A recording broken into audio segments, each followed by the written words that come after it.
Hi there, I'm Mike Gales for Everlast Nutrition, and now there's no way around it. Boxing is a contact sport.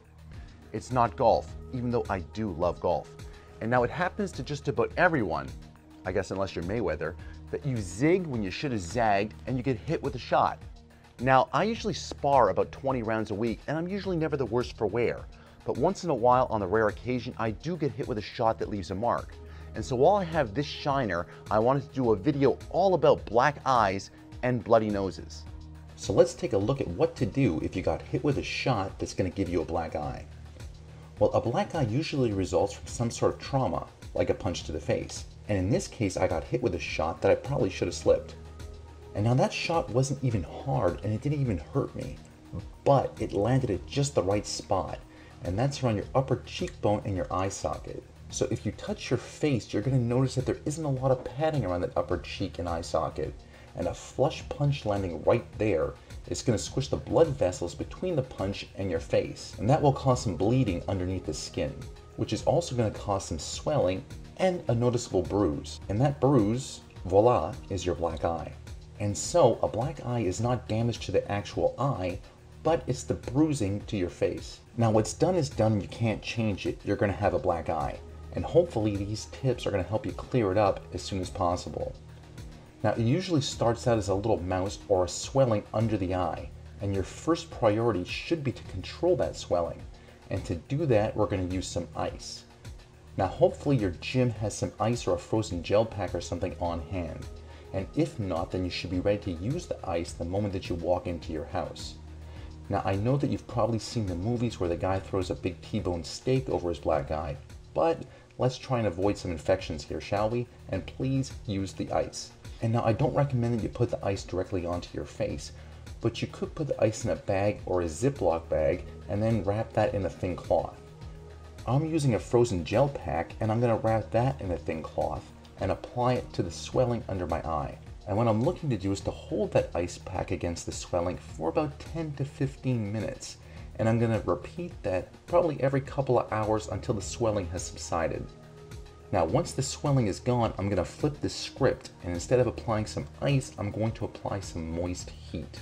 I'm going to get a thin face cloth and immerse that in some hot water, and then I'm going to wring it out and apply that to my black eye for that same period of about 10 to 15 minutes. And now the reason why I'm switching to the heat once the swelling is gone is that I want to use that heat to increase some blood flow so that my body can really get to work on healing that bruise under the skin.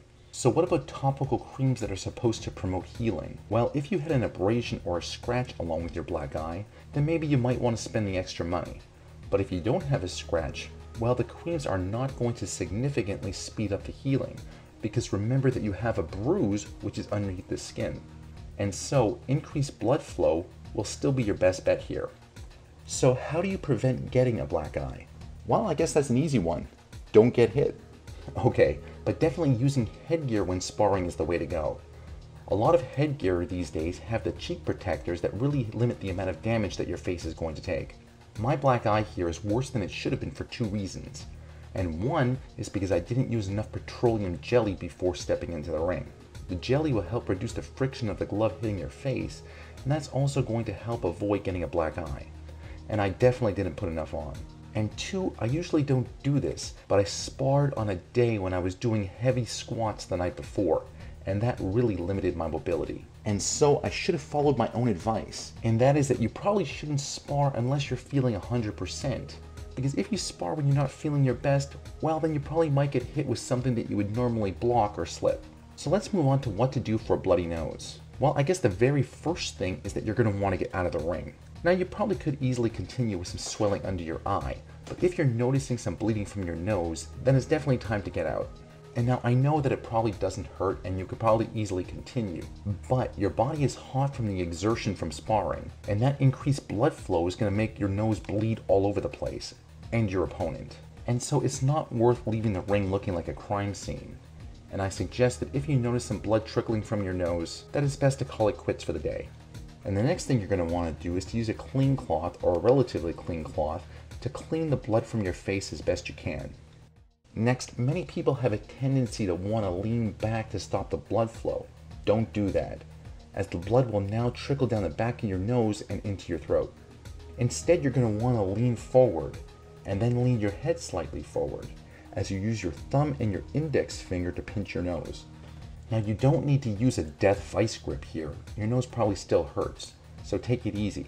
But you still want to use a little pressure to pinch your nose and control the bleeding. I would also avoid forcefully blowing your nose, as straining your nose could make the situation worse.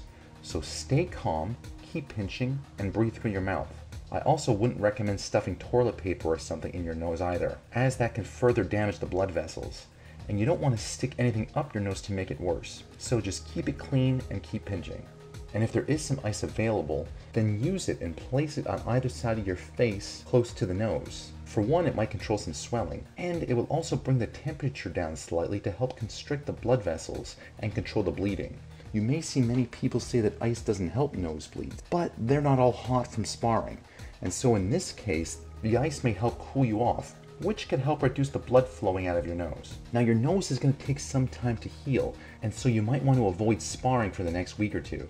Now, I know you may look all perfect and stuff, but I'm telling you, a light jab will probably make it start bleeding all over again. I also find that nosebleeds occur much more often during the winter months, when the nose gets really dry. If your nose keeps bleeding every time you step back into the ring, then you may have to rest even longer before you return to sparring. You can also try your local pharmacy, as many will sell some sinus cleaning kits that use a saline solution, and you can try that to help clean out your sinuses and speed up the healing. If that doesn't help and your nose continues to bleed every time that you step into the ring, well, then maybe you can go see your doctor. I've never had it done, but I've known guys that have had the blood vessels in their nose cauterized. What they will do is stick a chemical, I think it's silver nitrate, onto a cotton swab, and then insert that into your nostril. And what that does is it helps chemically seal the blood vessels, which will hopefully limit any future bleeding. As for preventing a bloody nose, well, once again, don't get hit. Now, if you take a look at me, my nose is huge, but it's rather rare that I get a bloody nose. And a big part of that is because I always use headgear when I spar. And my headgear has the little cheek protectors that really does limit the amount of shots that can reach my nose. And now I don't have this one, but headgear does exist that has a cross-face padding to protect the nose. And if your nose is really struggling, then you may want to seek that one out. Also, I usually tuck my chin in towards my chest, which means that my nose is at a much more difficult angle to hit, and that definitely lessens the likelihood of me getting hit straight to the nose. Now, in the winter months, you could also use a humidifier in your room so that your nose doesn't get as dry at night. Finally, this may only be a placebo effect, but it seemed to have helped me, and I do these little exercises by moving the tip of my nose in circles, and then I stretch it to either side. And that seems to make the cartilage in my nose a little less rigid and a little more elastic, and better able to take shots. And besides, it can't hurt. Worst case scenario is that you just look funny playing with your nose like I'm doing here. My last piece of advice is to own it. You box, and sometimes that's the cost of doing business. Like I said, a black eye or a bloody nose pretty much happens to everyone at some point. And if you use these tips, then hopefully your black eye will be gone within about a week. But I'm telling you, you're going to be surprised at how many people are going to question you. And that's because a black eye really stands out. I cannot tell you the number of times that people have asked me if I've gotten mugged or beaten up.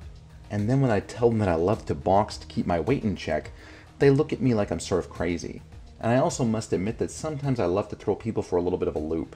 And when they sarcastically ask me if I gotten beaten up, I tell them, yeah, kinda. This is what happens when I tell my wife that I don't want to do the dishes.